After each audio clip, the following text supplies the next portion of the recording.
नमस्कार दोस्तों, एक बार फिर से स्वागत है आप सभी का आपके YouTube channel unique education world पे। मैं उमंग तिवारी, आपका फिजिक्स टीचर। स्टार्ट करता हूं आज का जो टॉपिक है हमारा, ये क्लास 12 का जो 2022 का, उन लोगों को जिनका टारगेट 2021 है। ये बहुत से लोग का तो पेपर टल भी गया, जो पेपर टला है क्लास 12 का, वो भी चाहे तो पढ़ सकते हैं, उनका बेसिक बहुत अच्छे से क्लियर हो सकता है। ये आपका लेक्चर नंबर 2 है। देखिए, लेक्चर नंबर 1 में हम लोगों ने क्या क्या पढ़ा था, एक बार उसको देख लेते हैं। लेक्चर नंबर 1 में हम लोगों ने चार्ज पढ़ा था, प्रॉपर्टीज आप चार्ज पढ़ी थी, डिस्ट्रीब्यूशन आप मतलब पढ़ा था कि कैसे चार्ज डिवाइड होता है, कैसे चार्ज को एक बॉडी से दूसरे बॉडी में ट्रांसफर करते हैं। अगर आपने लेक्चर नंबर 1 नहीं देखा तो डिस्क्रिप्शन में उसकी लिंक मैंने दे दी है, जाके पहले वहां से देख लीजिएगा। ठीक है, अब देखो क्या एक्चुअल सबसे पहले बात आती है ना, हम लोगों ने सब कुछ तो पढ़ लिया था। चार्ज क्या होता है, उसकी प्रॉपर्टीज क्या होती है, चार्ज एक बॉडी से दूसरे बॉडी में जाता कैसे है, चार्ज कंजर्वेटेड कैसे होता है, कैसे पता लगे चार्ज कंजर्वेटेड है। अब मेन बात आ रही ना कि डिस्ट्रीब्यूशन आप चार्ज पढ़ना है। ठीक है, अब हम डिस्ट्रीब्यूशन आप चार्ज को टच करके देखते हैं। देखिए, यहां से केवल आपको बोर्ड के कॉन्सेप्ट क्लियर कराए जाएंगे, एक एक कॉन्सेप्ट बोर्ड के बहुत अच्छे से क्लियर होंगे आपके, 1 बाय 1। देखो अच्छे से क्या है डिस्ट्रीब्यूशन आप चार्ज का मतलब होता है ना, चार्ज का डिस्ट्रीब्यूट होना। चार्ज कौन सी बॉडी में बटेगा तो क्या कहलाएगा, नहीं समझ में आया।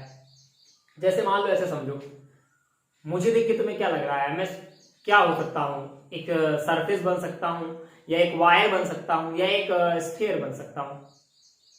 अभी ऐसे देखो, जैसे मान लो कि कोई वायर है, मान लो चार्ज है।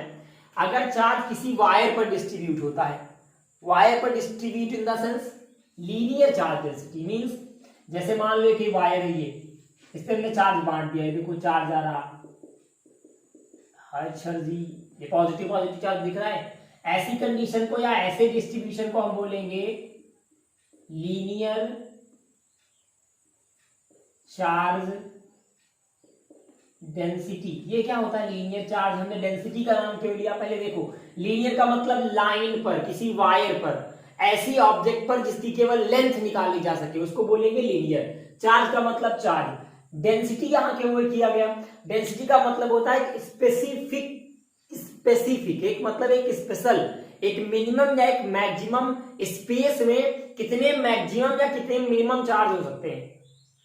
मतलब ये एक लीनियर चार्ज, देखो ये जहां पर कोई स्पेस की बात आ जाए, स्पेशल स्पेस की, और उस बात को यूनिट कर दिया जाए, वहां समझ जाना कोई चीज लेंथ पे डिवाइड हो, चाहे सरफेस पर हो, चाहे वो वॉल्यूम पर हो, अगर उसको यूनिट मान लिया जाए तो उसको डेंसिटी बोलेंगे हम। यहां पर हमने लीनियर चार्ज डेंसिटी लिया। इसको देखो डिनोट किससे करते हैं, लैम्डा से। फॉर्मूला होता है आपका Q अपॉन L। अगर हम L is equal to 1 meter let कर ले तो यही फॉर्मूला क्या बनेगा, lambda is equal to Q। यहां से अगर आप डिफिनेशन बनाते हैं तो आपकी डिफिनेशन क्या बनती है, देखिए L को हमने 1 मान लिया है तो 1 को क्या बोलेंगे, यूनिट। हम बोलेंगे the charge distributed at unit length, द चार्ज distributed at unit length is called linear charge density। Linear charge density, इसकी सबकी 1 बाय 1 डिफिनेशन आप जाइए, डिस्क्रिप्शन से ऐप का लिंक डाउनलोड कर लिए, वहां फ्री ऑफ कॉस्ट आपको मिलेगा। सबकी एक एक डिफिनेशन आपको दी गई है। ठीक है, चलिए आगे समझते। देखिए क्यू क्या है, क्यू है आपका चार्ज, तो इसके लिए इसकी यूनिट कूलम, कूलम मतलब सी। ठीक है, एल क्या है, लेंथ, तो इसकी unit meter, coulomb per meter. कदे कदे इसकी डायमेंशन पूछ लेते हैं, तो डायमेंशन क्या होगी, अगर आप डायमेंशन निकाल रहे हैं तो देखिए डायमेंशन यहाँ कूलम की हो जाएगी 80 मीटर की एल, एल बेचारा गया ऊपर तो क्या बन गया 80L-1। ओके, ये डायमेंशन, ये आपकी यूनिट, और ये इसका फॉर्मूला। ये यही यहां से कभी यूज हो जाता है Q is equal to lambda L, एक फॉर्मूला ये बन जाता है। ये तो कंडीशन हुई लीनियर पे, अगर किसी वायर पर डिवाइड हुआ तो हम लोग डिस्ट्रीब्यूशन आप चार्ज पढ़ रहे हैं। क्वेश्चन क्या पूछता है, डेरिवेशन में इनका यूज होता है, ना इन पर न्यूमेरिकल आते हैं, ना इनकी डायरेक्ट डिफिनेशन पूछी जाती है। कभी कभी पेपर अच्छा आ जाता है तो इनकी डायमेंशन आ जाती है बस।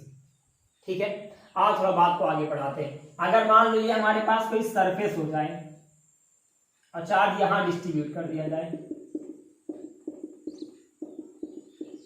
अंदर तो कर दिया जाए या बाहर भी कर दिया जाए, कोई इश्यू नहीं। हमने मान लो अंदर ना करके चार्ज को बाहर कर दिया, या आप जहां चाहें, चाहे बाहर डिस्ट्रीब्यूट करें या अंदर। ये क्या है, ये एक सरफेस है। सरफेस का क्या निकलता है, एरिया, इसको बोलेंगे सरफेस चार्ज डेंसिटी। ठीक है, इसको डिनोट करेंगे किससे? सिग्मा से। इसका फार्मूला होगा Q अपान A, और A को फिर हमने मान लिया 1 मीटर स्क्वायर, तो हो गया sigma is equal to Q। Definition फिर क्या बनी? The charge distributed at unit area. इसमें क्या था? यूनिट लेंथ, इसमें यूनिट एरिया। यूनिट एरिया में अगर चार्ज डिस्ट्रीब्यूट हो रहा है तो यहां पर देखिए Q का मतलब कूलाम, A का मतलब मीटर स्क्वायर। कूलाम पर मीटर स्क्वायर बन गई इसकी यूनिट। कूलाम की डायमेंशन 80 मीटर स्क्वायर की L स्क्वायर। L स्क्वायर बेचारा ऊपर गया, सब ऊपर जाता है, मोह माया है, जो नीचे आया है सब ऊपर जाएगा, तो ये बन गया 80L-2। ठीक है, ये आपकी बन गई डायमेंशन। अब सेम ऐसे एक और बचा है अभी आपके पास। थर्ड क्या होता है? Volumetric charge density. वॉल्यूम भी कहते हैं इसे, वॉल्यूमेट्रिक चार्ज डेंसिटी। ये क्या होता है सर? चलिए समझते हैं। मान लो हमारे पास कोई क्यूब हो या कोई ये हो, इसे क्या बोलते हैं? स्फीयर। अब इसमें हमने कहीं चार्ज डिस्ट्रीब्यूट कर रखा हो, तो ऐसी कंडीशन में rho is equal to Q upon V, और V को मान लो 1 मीटर क्यूब, तो रो इज इक्वल टू Q। यहां से डिफिनेशन आपकी क्या बनेगी? डायरेक्टली आप नोट कर लीजिए डिफिनेशन क्या बनेगी। अगर चार्ज यूनिट लेंथ पर डिस्ट्रीब्यूट होता है तो linear charge density, unit area पर डिस्ट्रीब्यूट होता है तो surface charge density, unit volume पर डिस्ट्रीब्यूट होता है तो वॉल्यूमेट्रिक चार्ज डेंसिटी। इसकी यूनिट क्या थी? कूलाम पर मीटर, इसकी कूलाम पर मीटर स्क्वायर, तो इसकी कूलाम पर मीटर क्यूब। ठीक है, इसकी डायमेंशन क्या थी? 80L-1, इसकी 80L-2, तो इसकी क्या होगी? 80L-3। ओके डन, शेयर हो रहा है ना? इतनी बातें क्लियर। अब बोर्ड इनसे क्या पूछता है? मैंने भी तुरंत बताया कि बोर्ड इनसे इनकी डायमेंशन और यूनिट के बारे में पूछेगा। ये कहां गई यूनिट इसकी? ये इनकी बात करेगा बस बोर्ड ना, तो इन पर न्यूमेरिकल देता है। बहुत टफ पेपर आ जाए तो एक नॉर्मल मैटर आ जाता है।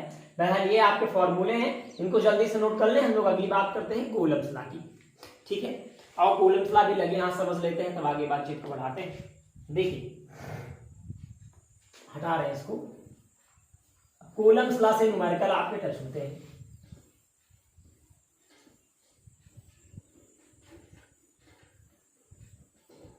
देखिए भाई, कूलम्ब्स लॉ का क्या मतलब निकला है हमारा?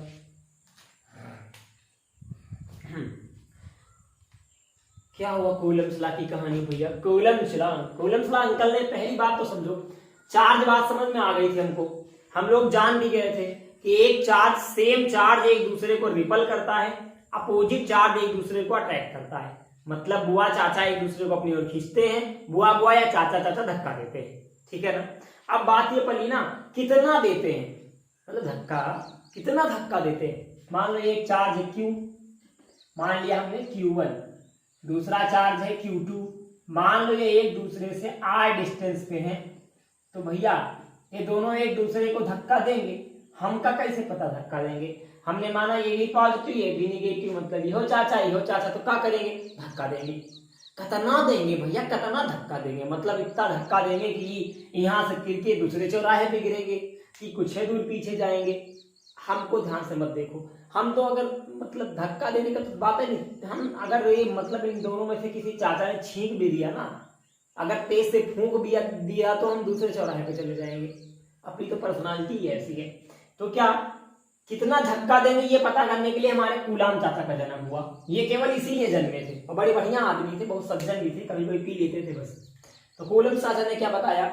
इन्होंने आगे की बात बढ़ाई, कार्यक्रम थोड़ा बढ़ा। इन्होंने कहा भैया कोई भी चार्ज, किन्हीं दो चार्ज के बीच लगने वाला force, the force applied between two charges is directly proportional to their product of their magnitudes Q1 और Q2।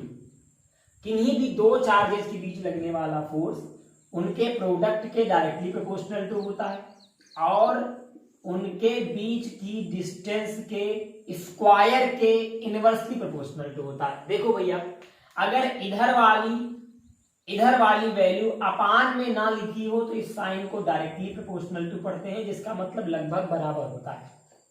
अगर इधर वाली वैल्यू अपान में हो तो इस साइन को इनवर्सली प्रोपोर्शनल टू पढ़ते हैं, जिसका मतलब लगभग उल्टा होता है। अब इन दोनों को हम आपस में मिला देते हैं, मिला देंगे तो क्या बनेगा, Q1 Q2 upon R square. हमने ऐसे कर लिया। अब ये वाला साइन हमने हटा दिया, ये बन जाएगा F इज इक्वल टू के Q1 Q2 upon R square. के क्या है, ये साइन हटा तो के एक कांस्टेंट लगा। आज की फिजिक्स में के कांस्टेंट को K is equal to 1 upon 4 pi epsilon naught बोलते हैं, ठीक है ना। अब इसकी खुद की सभी वैल्यू होती है 1 अपान 4 पाई एप्सिलॉन नॉट की वैल्यू होती है 9 इंटू 10⁹ न्यूटन मीटर स्क्वायर पर कूलम स्क्वायर। इसमें जो आपको एप्सिलॉन नॉट दिख रहा ना, ये है परमिटिविटी ऑफ स्पेस। अगर यही जो नॉट लगा हुआ यहां पर इसको हम ना लगाएं तो ये कहलाएगा परमिटिविटी ऑफ मीडियम, लेकिन नॉट लगा देंगे क्या कहलाएगा, परमिटिविटी ऑफ स्पेस। इसकी खुद की सभी वैल्यू है, कितनी है 8.85 इंटू 10⁻⁻12 कूलम स्क्वायर पर न्यूटन मीटर स्क्वायर। ठीक है, इतनी बातें कंफर्म। ये आपका पूरा का पूरा कूलम्स लॉ हो गया। ये कूलम्स लॉ में फिगर जैसा है। अब बात मेन चीज कूलम्स लॉ से पूछते क्या है, फिर बात आई भैया आप तक के पेपर में कभी कूलम्स लॉ डायरेक्ट नहीं आया। बहुत बढ़िया चाचा थे, इनकी ज्यादा इज्जत नहीं थी समाज में अपने, तो ये चाचा ज्यादा नहीं पाए गए। कूलम्स लॉ के न्यूमेरिकल आए हैं और एक टॉपिक आया है कहां गया भाई, vector form of Coulomb's law. इसमें नहीं है, डेरिवेशन है, नेक्स्ट टॉपिक में हो सकता है, नेक्स्ट लेक्चर में मिले आपको।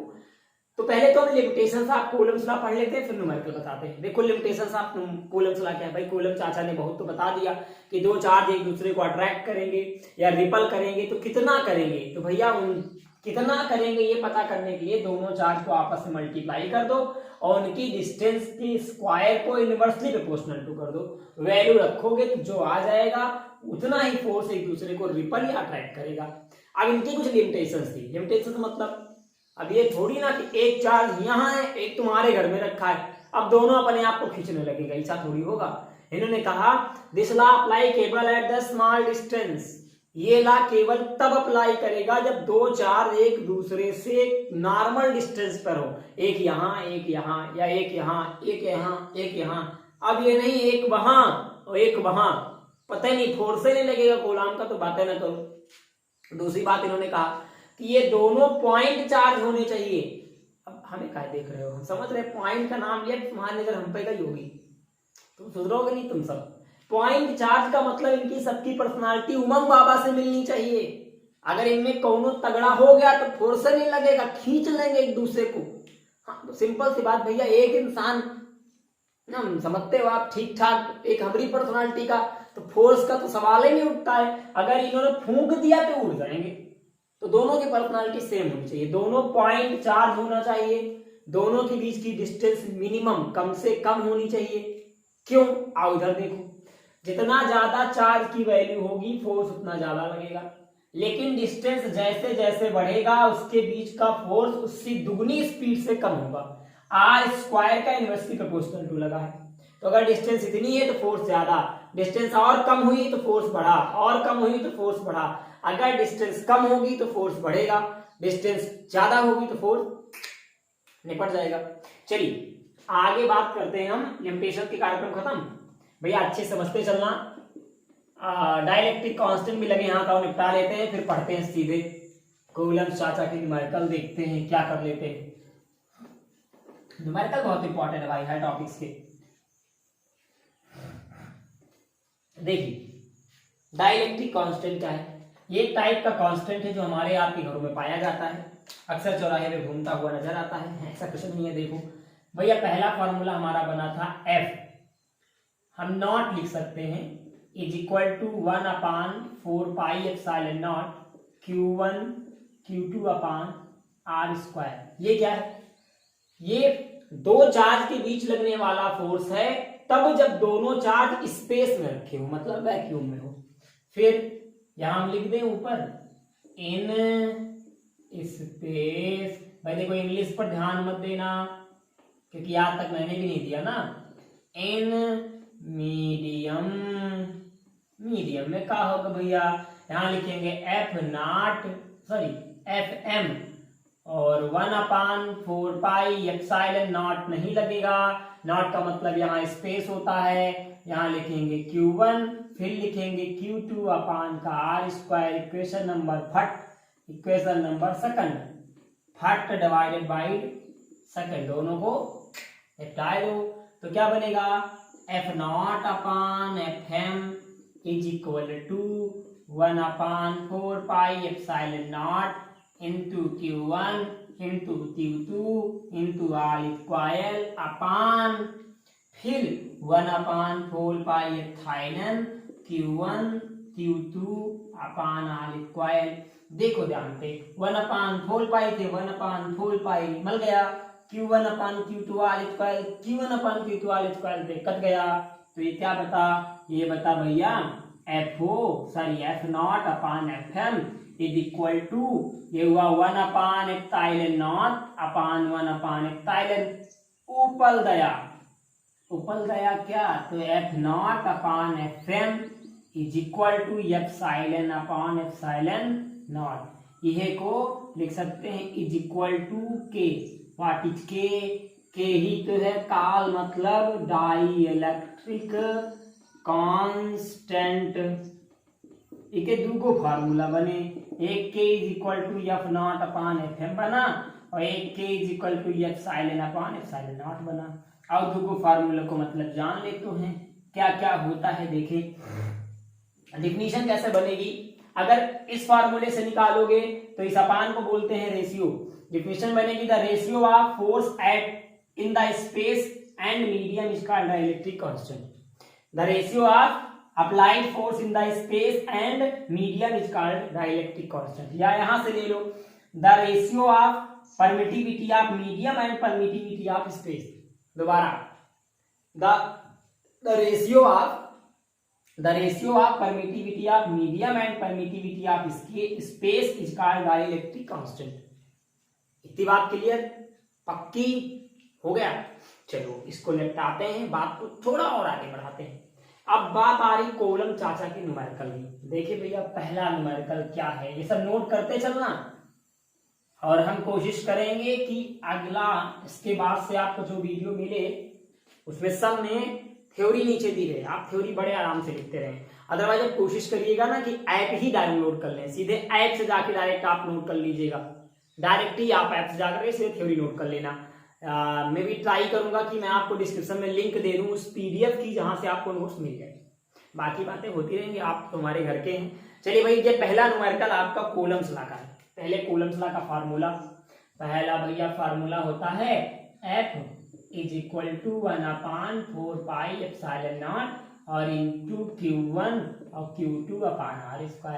एक बात तो हम तुमको बताना भूल ही गए, घर के हो सुन लो भैया। फिजिक्स में क्या होता है ना, जैसे जैसे आगे जाओगे पीछे वाले फार्मूले याद होने चाहिए, नहीं आगे वाले कोई क्वेश्चन नहीं लगेंगे। पीछे कौन सा फार्मूला था, मात्र सुंदर सा प्यारा सा Q इज इक्वल टू यानी सबके बारे में जान लेते हैं। यहाँ F क्या है, फोर्स, इसकी यूनिट क्या होती है, न्यूटन। और इधर देख लेते हैं, ये हटाया ऐसे ऐसे ऐसे और चलो समझते हैं भैया। यहाँ क्या है F, सर जी फोर्स है। अच्छा भैया यूनिट क्या होती है, न्यूटन। 1/4 एप्सिलॉन नॉट क्या है, डाइलेक्ट्रिक एक इलेक्ट्रिक कांस्टेंट है। इस कांस्टेंट को क्या बोलते हैं, इसकी वैल्यू होती है 9 × 10⁻⁹ 9 × 10⁹ न्यूटन मीटर स्क्वायर पर कूलम स्क्वायर। भैया Q1 Q2 क्या है, सर जी Q1 भी और सर जी Q2 भी, दोनों भी चार्ज हैं और सर जी इनकी जो यूनिट होती है ना वो कूलम होती है। और भैया Q वो भी चार्ज है।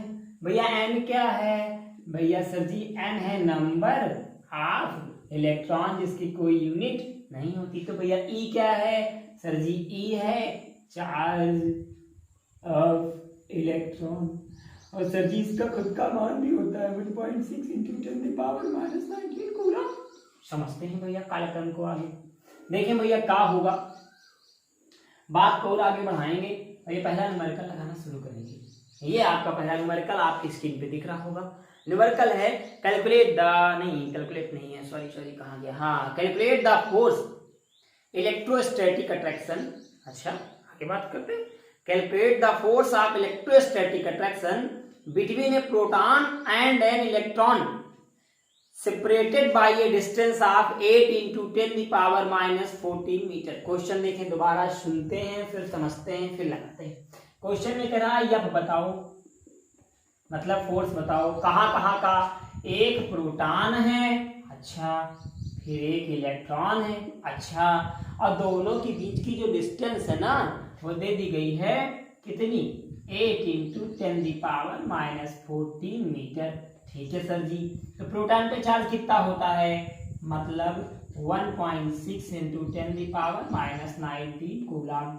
इलेक्ट्रॉन पे कितना होता है, इस पे भी यही होता है 1.6 into 10⁻⁻19 कूलम। अच्छा ये क्या है, डिस्टेंस मतलब आर कितना दी है, 8 into 10⁻⁻14 मीटर।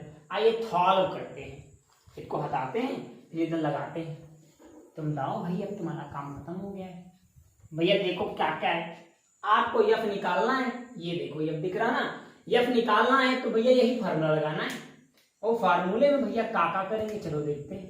लिखा हमने यफ, अच्छा 1/4 पाई एफ साइलेंट नॉट। अच्छा कैसे यही लगाएंगे, हमका कैसे पता, देखो एफ को निकालने के लिए क्या क्या चाहिए, ये तो चाहिए नहीं, तो पहले मिल चुका है, Q1 Q2 R स्क्वायर, मतलब Q1 चाहिए, Q2 चाहिए, R चाहिए। देखो ये Q1 है, Q2 है, R है, पक्का यही लगेगा। अब इसकी जगह क्या लिखोगे, इसकी जगह लिखेंगे सर 9 into 10⁻9, प्लस का 9 की माइनस का 9, हाँ प्लस। अच्छा सर जी Q1 की जगह लिख दो 1.6 into 10⁻⁻19, फिर Q2 की जगह सेम वैल्यू 1.6 into 10⁻⁻19, और अपान लगाओ R का स्क्वायर, R की वैल्यू कितनी है, 8 into 10⁻⁻14 का होल स्क्वायर। चलो लगाना शुरू करो इसका स्क्वायर, जरा देखें स्क्वायर का होगा भैया। स्क्वायर क्या कहता है, तब सॉल्व करो भाई, स्क्वायर हटाओ पहले, अलग अलग करो, 9 into 1.6 into 1.6, ये 9 है, 1.6 है, ये 1.6 है, पावर वाली लिखो, into 10⁻9 into 10⁻⁻19 into 10⁻⁻19 अपान क्या होगा, अपान इसका स्क्वायर करो तो 8 into 8 into 10⁻⁻14 into 10⁻⁻14। ठीक है सर, काट पीट शुरू करो। देखो एक पॉइंट हटाया, एक जीरो बढ़ाया, एक पॉइंट हटाया, एक जीरो फिर बढ़ाया। ठीक है कोई बात नहीं, बढ़ा दीजिए, ये हो जाएगा 9 into 16 into 16, यहाँ क्या होगा 19 मिलके कितना हो गया, ये 10⁻9 का 9 है, 10⁻⁻38, और नीचे क्या हो भाई देखो, ये 8 का 8 ही रह गया, इसे लिखेंगे 8 का 8, 2 जीरो है तो इसे लिख सकते हैं इंटू 10⁻+2, और ये 14 और 14 मिलके 10⁻-28। ठीक है, ये 8 1 जा 8 2 जा 16, ये 8 2 जा 16, 10⁻2 से 10⁻9 गया बचा 7, 28 से 38 गया बचा -10। लिखना शुरू करो, ये हुआ F is equal to 9 into 2 into 2 into नीचे कुछ नहीं बचा, ऊपर बचा 10⁻7 into 10⁻-10। ठीक है, चलो मल्टीप्लाई करो, 9 2 जा 18, 18 2 जा पता नहीं 36, 7 से 10 गया 10⁻-3 न्यूटन। क्लियर, आपका एक आंसर ये आ गया। चाहे आप ये ऐसे लिख दें जैसे दिख रहा है, चाहे 10⁻³ को नीचे ले आओ, नीचे ले आओगे तो F इज इक्वल टू 36/1000 हो जाएगा। भाई नीचे आएगा 10⁻+3 हो जाएगा, +3 को ओपन करोगे 1000 होगा, 1000 से इसको डिवाइड कर दोगे तो ये कितना बनेगा 0.036 न्यूटन। डिवाइड कर लीजिए आपका एक्चुअल आंसर आ जाएगा। बाकी बातें आपकी, ठीक है ना, क्लियर। अगला न्यूमेरिकल देखिए फिर आपके पास है, इसके जस्ट तुरंत बाद, सॉरी इसके जस्ट बाद आपका सेकंड न्यूमेरिकल, बहुत प्यारा सा न्यूमेरिकल है, आइए उसको भी देख लेते हैं। इसको हटाते हैं पहले ना, नोट कर लीजिए। देखिए अगर आप में से किसी को न्यूमेरिकल लगाने में दिक्कत हो रही हो या आपको न्यूमेरिकल ना समझ में आ रहे हो, आपको लग रहा है कि न्यूमेरिकल का कैलकुलेशन हम नहीं कर पा रहे हैं, तो आप क्या कर सकते हैं कि न्यूमेरिकल के कैलकुलेशन के लिए मैं नीचे डिस्क्रिप्शन में लिंक दे रहा हूं, उस लिंक का नाम होगा न्यूमेरिकल सीरीज। वहां से जाकर के न्यूमेरिकल लगाना सीख लेना। बड़े छोटे छोटे किंचू 7 वीडियोज हैं, वहां हमने सिर्फ आपको कैलकुलेशन सिखाया है, वो बहुत काम आएगा आपको। तो पहले वहां से जाके पढ़ लेना, कैलकुलेशन स्ट्रॉन्ग कर लेना, फिर फिजिक्स न्यूमेरिकल लगाना, नहीं तो न्यूमेरिकल लगाने में बड़ी दिक्कत होगी। अगर एक बार दिमाग में ये बस गया ना कि हमको न्यूमेरिकल नहीं आएगा, तो फिर नहीं आएगा, फिर दुनिया की कोई ताकत तुमको मेरे बाप के बाप भी नहीं पढ़ा सकते, मैं तो वैसे भी डांट हूं। आगे आइए, ये आपका बहुत प्यारा सा सुंदर सा न्यूमेरिकल है। अच्छा सर जी, ये न्यूमेरिकल में तो डिस्टेंस पूछने लगा, बहुत कुछ पूछ डाला। सीबीएसई में पूछा गया है लेकिन कब सेंशन नहीं दिया है। क्वेश्चन कह रहा है, ये आपके देखिए स्क्रीन में पूरा क्वेश्चन ही दिख रहा होगा। क्या दिख रहा है भैया? Two extremely small charge copper spheres have their centers separated by a distance of 50 centimeter in vacuum. ठीक है, दो चार्ज हैं, दोनों के बीच की डिस्टेंस कितनी है? 50 सेंटीमीटर, मतलब R is equal to 50 centimeter. अच्छा, पूछ रहे हैं number 1, what is the mutual force of electrostatic repulsion if the charge on each is 6.5 into 10⁻⁷ coulomb. ठीक है, पहली कंडीशन कह रहा है कि कितना फोर्स लगेगा अगर Q1 Q2 दोनों पे चार्ज की वैल्यू 6.5 इंटू 10⁻⁷ कूलम हो। ठीक है, मैं देखता हूं कितना लगता है। सेकेंड कंडीशन आपसे क्या कह रहा है? सेकेंड कह रहा है कि what will be the force of repulsion if. अच्छा, सेकेंड में पहली कंडीशन कह रहे हैं कितना रिपल्सन ऑफ फोर्स लगेगा। जब पहली कंडीशन है the charge on each sphere is double and their separation is half.